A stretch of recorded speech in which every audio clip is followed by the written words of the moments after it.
On poursuit maintenant avec la Côte d'Ivoire. Le climat restait tendu dimanche en Côte d'Ivoire au lendemain de violences ethniques qui ont fait au moins 2 morts dans le sillage de la candidature du président Alassane Ouattara à un 3e mandat que ses adversaires jugent inconstitutionnel. Au moins 2 personnes sont mortes à Divo, c'est à 200 km à l'ouest d'Abidjan, dans les affrontements de samedi portant à une dizaine le nombre de morts depuis début août. Le bilan pourrait s'alourdir dans les prochaines heures, ont indiqué des sources policières, hospitalières et sécuritaires. Marc, pour ce 3e mandat, il faut le dire, Ouattara a du pain sur la planche pour le faire passer, même s'il persiste. Non, vous savez, ce 3e mandat est une erreur à tous égards, à tous les niveaux, que Ouattara est en train de vouloir faire. Malheureusement, j'ai l'impression, c'est une triste impression, mais j'ai l'impression quand même que c'est quasiment consommé déjà. Et si on y prend garde, on aura un certain nombre d'Ivoiriens qui vont subir ou en tout cas payer le lourd tribut de cette velléité de Ouattara d'aller à un 3e mandat. Et il aura finalement ce 3e mandat pour plusieurs raisons. Les politiques à tous les niveaux sont en train de réactiver la fibre ethnique pour jouer en politique. On sait que la plupart des têtes de liste aujourd'hui ont chacun une ethnie attitrée. Ouattara pour les Dioula, Gbagbo qui est Bété, Bédié qui est Baoulé, et puis Soro qui est Sénoufo. Et donc ces 4 grandes ethnies-là de la Côte d'Ivoire ont chacun. Et les 3-4 dernières élections, même si Soro était déjà dans le jeu, Soro n'était pas une tête de liste. Et on a vu à tous les moments une alliance 2 contre 1 pour finalement prendre le pouvoir. Je pense Gbagbo a fait la même chose pour arriver au pouvoir, Ouattara a fait la même chose. Et Bédié espérait aujourd'hui faire la même chose. Mais malheureusement, par rapport à son âge et son expérience aussi, parce que Bédié a dirigé la Côte d'Ivoire, même s'il a été évincé vers la fin, il a été évincé à moins d'une année de la fin de son mandat. C'est-à-dire qu'il avait eu le temps quand même de faire des choses ou de travailler au profit de la Côte d'Ivoire. Mais il y a très peu de choses aujourd'hui que les Ivoiriens sont capables de mettre à son actif.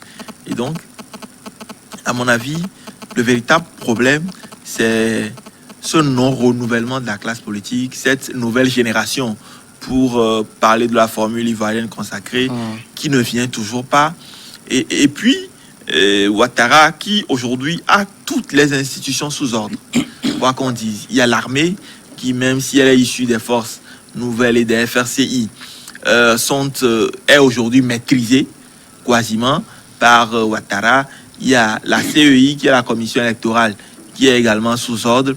Ouattara est même allé jusqu'à disqualifier 2 des candidats les plus importants de la liste électorale. Nous avons Gbagbo qui ne pourra plus concourir, Soro non plus, qui a renoncé aujourd'hui même à se porter candidat. Et donc, Charles Blé Goudé a été aussi exclu de la liste. Oui, Charles Blé Goudé a été également exclu.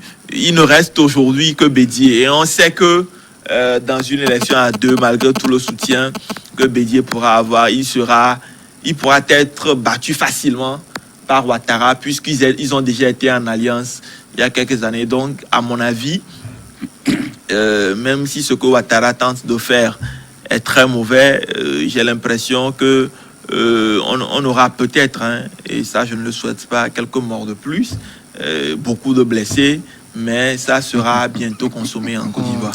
En tout cas, les informations tombent et se contredisent. Je suis en train de regarder là un tweet attribué au compte de Guillaume Soro. Il dit « Je suis candidat à l'élection présidentielle en Côte d'Ivoire. Il reviendra au seul peuple souverain de Méli. Personne n'acceptera d'être exclu. Hier, Alassane Ouattara n'a pas accepté son exclusion. Aujourd'hui, je ne l'accepte pas non plus. Je suis déterminé, vous le savez. » On vérifiera. De toute façon, ça sent mauvais, tel que ça commence. Tu as le flair. C'est-à-dire que même le tweet dont tu parles, il y avait un tweet plus menaçant que... Ici, il y a la menace, c'est un tweet diplomatique. Le tweet menaçant même était fait hier par Guillaume Soro, qui s'accompagnait de sa renonciation à la candidature à la présidence de la Côte d'Ivoire. Vous savez, s'il y a un président aussi mauvais, très mauvais, dans l'échiquier ouest-africain aujourd'hui, je crois que c'est ce monsieur de Ouattara et de Condé, c'est les deux, aujourd'hui. C'est-à-dire que c'est sans embâche. Maintenant, parlant de Ouattara lui-même, il faut remonter à comment Ouattara est venu au pouvoir. Ouattara, c'est un pro-français, un préfet, sous-préfet français, que la France a installé de droit et de fait en Côte d'Ivoire, En tout cas, à la tête. c'est les Ivoiriens qui ont voté pour À la- lui. Hein, en 2010, et le Conseil constitutionnel a validé son élection. Moi, j'avais discuté en 2012 avec une journaliste ivoirienne qui était à Lomé. J'ai sorti un élément de la crise ivoirienne. Il me dit, monsieur le journaliste, tu connais la Côte d'Ivoire? J'ai dit non, je ne connais pas la Côte d'Ivoire. Je connais un pan de la politique ivoirienne. Ça concerne le pétrole ivoirien. C'est le pétrole ivoirien qui a fait sauter Gbagbo, qui a gagné les élections en 2010 du pouvoir qu'il en a envoyé à la haie. Et par l'entremise de qui? Du pouvoir français. Si Ouattara, aujourd'hui, se targue à menacer les gens sur des pancartes en disant un coup KO, ça y est, je le vois même provocateur. Il n'est pas menaçant. Il va à une élection, il peut Non, Marc, laisse-moi aller. dire le chaos. C'est-à-dire, quand un président, avant d'avoir son investiture, fait arrêter des gens, fait tirer sur des gars lacrymogènes sur les femmes, et qu'il dit avec un pancarte à la main que ce serait un coup KO, c'est de la provocation venant d'un président qui est déjà vomi par sa propre constitution, vomi par son propre camp, parce qu'il y en a plein qui ont quitté le RHDP, il y en a qui sont même candidats, et il y en a qui sont décédés. Et par le peuple ivoirien, dans sa grande majorité, personne ne me démentira cela. Ça, c'est de deux. Ceux-là qui l'ont mené au pouvoir, les Ouattao, les généraux Ibé, tout ça là, ils sont devenus où? Les gens ont tout fait pour les écarter, ils sont même assassinés. Ça, c'est pas. Soro, avec les forces nouvelles, qui a aidé Ouattara. C'est tout comme Jésus-Christ, en arrivant, a vu son terrain déblayé par Jean-Baptiste. C'est le rôle joué par Soro. Soro a joué le rôle de Jean-Baptiste à Ouattara, comme Jean-Baptiste l'a joué à Jésus. Où se trouve Soro maintenant? Il a écarté tous ses potentiels adversaires. Alors que c'était un accord entre les deux personnalités avant que le monsieur... Ouattara a tout dessiné. Et il pense aujourd'hui, selon les dires de certains Ivoiriens, avoir l'or dans sa main. Mais il oublie, selon toujours l'Ivoirien que j'ai lu hier, il oublie qu'il tient de l'or qui vient directement des fournaises. Et quand de l'or vient des fournaises, les conséquences sont incalculables. Et les menaces venant des autres camps. Il a déjà pour lui 4 ennemis au front, en face de lui. Et quand dans ces contextes, des gens te reprochent de ne même pas être ivoirien, en brandissant des photos ressemblant d'un autre Burkinabé, très ressemblant à Alassane Ouattara, vous voyez la tendance, comme tu l'as si bien dit, que prend la tenue politique ivoirienne. On va vers une tendance ethnique. De toute façon, la question d'être d'ici ou être là, il faut peut-être qu'on arrête avec ça, parce que vous vous souvenez, Hitler n'était pas allemand, Sarkozy n'est pas français. Bon, ils sont non, en fait, pays. le problème... C'est pour dire que le débat ne oui, doit pas je suis d'accord avec toi. Parce que le débat ne doit même pas être ethnique. Comme Obama a dirigé les États-Unis. Oui, le débat ne doit jamais... politiquement en être Afrique, ethnique. on aurait dit qu'il n'est pas américain parce qu'il serait né. Sauf que, malheureusement, tu l'as si bien tracé. Même en Guinée, c'est la question des purées des Malinqués qui accourt aujourd'hui. Sauf que aussi, là-bas aussi... on va évoluer. Est-ce qu'on peut dire quand même que Alassane Ouattara a la maîtrise de la situation? Oui, à mon avis, Alassane Ouattara a la maîtrise de la situation en Côte d'Ivoire. Il y a déjà eu 10 morts. Hein. Oui, vous savez, malheureusement, et je le disais tantôt, ce sera le tribut du 3e mandat, comme on dit. Ce sera un lourd tribut. Et malheureusement, c'est le peuple ivoirien, le peuple à la base, qui va payer ce tribut-là. À cause d'un seul individu. Mais à mon avis, Ouattara a la maîtrise de la situation. Vous savez, Ouattara n'a plus d'adversaires inquiétants en liste aujourd'hui. Et tous ceux qui sont... Et ça, c'est méchant, c'est mesquin, mais il a quand même réussi la plus grande partie du travail en mettant hors course ceux qui sont capables de le déranger. Ce n'est même pas une réussite. Deux choses. Ce n'est pas une réussite. Deuxième chose, ceux qui sont à même de l'empêcher d'avoir vaille que vaille ce 3e mandat-là, si ce n'est pas la population, enfin, si ce ne sont pas ces leaders-là, ce sont soit les forces nouvelles ou les FRCI, ou en tout cas l'armée ivoirienne aujourd'hui. Et on a vu comment toute l'armée dans son ensemble a été recasée, remise sous coupole d'une certaine manière.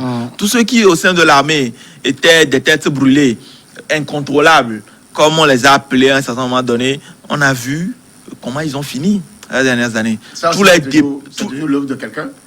Tous les dépôts d'armes qu'il y avait un peu partout en Côte d'Ivoire, certains même étaient contrôlés par M. Soro. On a vu comment ils ont été démantelés. Et donc, à mon avis, je disais que bien avant même que Ouattara ne dise à plusieurs reprises qu'il avait envie de laisser une nouvelle génération prendre le pouvoir, je disais, eu égard de tous ces éléments-là, quand vous voyez la manière dont Ouattara était en train de préparer le terrain, vous sentez que, en tout cas, soit il prépare un troisième mandat, soit il ne va pas rester bien loin de son dauphin.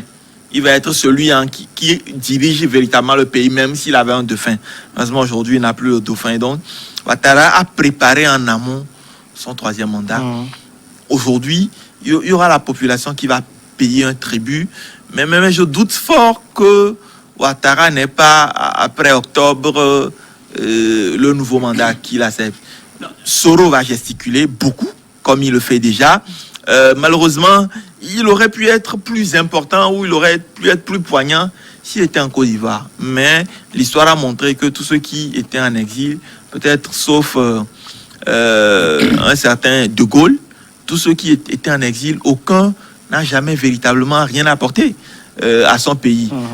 Secondo, on a le cas Gbagbo, Blé Goudé, qui aurait pu être des challengers de poids à Ouattara, qui aujourd'hui, Ouattara utilise également la justice internationale pour les écarter. On sait que le vieux Ouattara utilise au sein même du camp de Bédié, au sein même du PDCI, il y a déjà d'autres candidats déclarés, donc ce qui affaiblit la candidat, alors que le RHDP aujourd'hui, en tout cas nouvelle formule, parce que le RHDP était censé être un grand rassemblement, mais le RHDP nouvelle formule, il y a quand même une solidarité, même si c'est une solidarité dans le mal, autour du président. Et on a vu le meeting du stade hier. Il ne faudrait pas oublier, c'était des Ivoiriens aussi qui ont été drainés par Alassane Ouattara sur ce stade-là, qui ont clamé haut et fort le coup KO. Maintenant, je ne veux pas dire où Ouattara a appris cette stratégie-là, mais à mon avis, il a tous les cartes en main pour réavoir facilement un nouveau mandat. Quand il parlait de Ouattara, qui a tous les leviers pratiquement pour pouvoir aller briguer un troisième mandat facilement, je crois que ces leviers-là ont pour parrain la France. Chaque fois que le nom France vient, les gens, on ne se lève pas un beau matin pour donner le nom de la France. C'est trop facile d'accuser la France. Ouattara, je donne l'exemple de la France Licorne. Que cherchait la France Licorne en Côte d'Ivoire? Même s'il y a eu un accord de défense, est-ce qu'il y avait une guerre entre quelqu'un? C'était pour on organisait des élections. C'était pour protéger les intérêts ivoiriens. Laisse-moi aller. Je te suivais religieusement. C'est-à-dire, pour une simple élection, on amène des forces Licorne, les forces françaises. Pour faire quoi?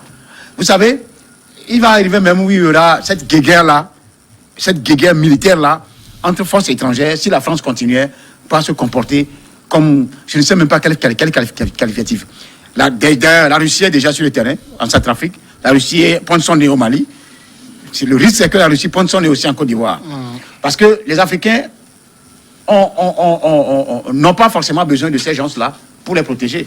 Les Africains savent se protéger, sauf qu'on a des dirigeants voyous qui sont là, qui ne cherchent que leurs propres intérêts à s'accrocher au pouvoir. Maintenant, au-delà de cette velléité, cette volonté de s'accrocher à tout prix au pouvoir, par tout moyen, comme tu le dis si bien caricaturé, que Ouattara, au-delà de tout, et j'ai apprécié, au-delà de tout ce qui arrive, il va tout faire pour s'accrocher, il y aura un tribut, les gens vont payer par le sang. La liberté aussi a un seul prix, c'est le sang, justement. À contrario de ce que toi tu dis, par rapport à tout ce il peut faire pour venir au pouvoir, notamment le sang, je rappelle à tous ceux qui veulent entendre que la liberté, la démocratie et la liberté n'ont aussi qu'un seul prix, le sang. Parce que ceux-là qui ont versé le sang au Burkina Faso ont eu gain de cause aujourd'hui. Même si on leur a largué des djihadistes par-ci pour leur prouver que votre révolution là, il faudrait que vous mettiez un frein. Ils sont dans la démocratie aujourd'hui. Maintenant, ce qui va se passer, comme il le dit si facilement, ce ne serait pas facile. Guillaume Soro qui fait des tweets que les gens trouvent aussi aisés, faciles et bizarres, bon, et d'autres bizarres, n'envoie pas des tweets en l'air. Il a si bien dit qu'il connaît le peuple ivoirien qui saura se défendre le moment venu. Il a dit ça dans un tweet quand Gbagbo avait eu la chance d'être disculpé par rapport à ses ennuis judiciaires à La Haye. Maintenant, ce qui fait la honte pour l'Afrique de l'Ouest, c'est qu'il y a des chefs d'État qui se présentent comme des donneurs de leçons, qui pointent leur nez dans toutes les crises et qui au final deviennent des potentats, deviennent des gens qui sont même une peste pour la démocratie en Afrique de l'Ouest. C'est le rang, dans ce rang-là que se trouvent les Condé et les Ouattara. Devant eux, face à face, dans une salle de conférence de presse, je ne manquerai pas de leur dire, parce qu'il semble qu'il n'y a pas d'interlocuteur qui puisse leur dire la vérité. J'ai lu un truc la dernière fois, par rapport au patronat de la presse en Côte d'Ivoire, qui interdit, les beaucoup j'ai lu ça, qui interdisait aux confrères de dire le mot Draman. Ah, moi donc je serai là-bas, j'irai en prison. Et les gens, les médias ont retorqué immédiatement. Même les chanteurs, ceux qui ont chanté contre Guéhi, tu te rappelles, balayer la maison là, ils leur ont été envoyés, signifiés de ne pas chanter contre Ouattara. Les jeunes ont été clairs et nets. Si Ouattara veut qu'on aille en prison, on ira en prison. On va chanter Ouattara. Donc, vous voyez le monsieur, comment le monsieur se comporte. Mais il a combien de temps encore à faire sur terre, comme lui-même il a dit. Ouattara a plus de 75 ans. Il a combien de temps à faire un ou deux éléments réservés. Vous savez, c'est quoi cette histoire? C'est trop facile de dire les Africains peuvent se protéger eux-mêmes, que la France n'a rien à faire. S'ils ont la volonté, c'est les dirigeants qui font ça. À chaque fois que la France est intervenue, ou que ce soit à travers des missions de l'ONU ou à travers une force française elle-même, ça a été l'appel au secours de dirigeants africains. Ça a toujours été l'appel au secours. C'est officiel. Officiel ou officiel. C'est les accords qui sont signés. Et puis on a vu l'état de nos pays. C'est la Côte d'Ivoire qui a fait appel parce qu'elle avait des difficultés à sécuriser ses institutions. C'est en Côte d'Ivoire que des gens ont cassé la BECEAO. Et c'est suite à ça que la France est intervenue. C'est des montages aussi. Au-delà de ça, que ce soit des montages ou pas, ce sont des réalités. C'est pas pour qui allait prendre des gourdins pour casser la BCAO. Autre chose, il y a des difficultés aujourd'hui. L'Afrique a des difficultés à faire face à Boko Haram, aux djihadistes au Mali, au nord Bénin, au nord Togo, au Burkina Faso. Nous avons toutes les difficultés. Nous, Africains, capables de prendre soin de nous-mêmes, nous avons toutes les difficultés à prévenir les populations contre ces attaques-là. On a vu ce qui s'est passé dans les attaques interethniques et tout. C'est malheureusement aussi cette Afrique dans laquelle nous vivons aujourd'hui. Et c'est cette Afrique qui fait appel à de l'aide sérieuse.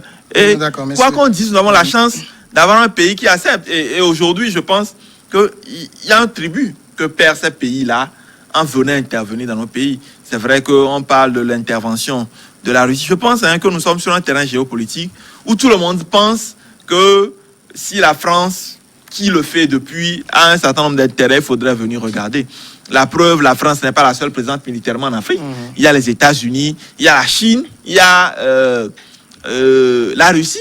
Et eux n'interviennent pas forcément parce qu'ils se disent qu'ils ont plus à perdre qu'à y gagner. Et donc, à mon avis, Ouattara va consommer ce mandat. On va passer au dernier sujet rapidement, juste après la pause.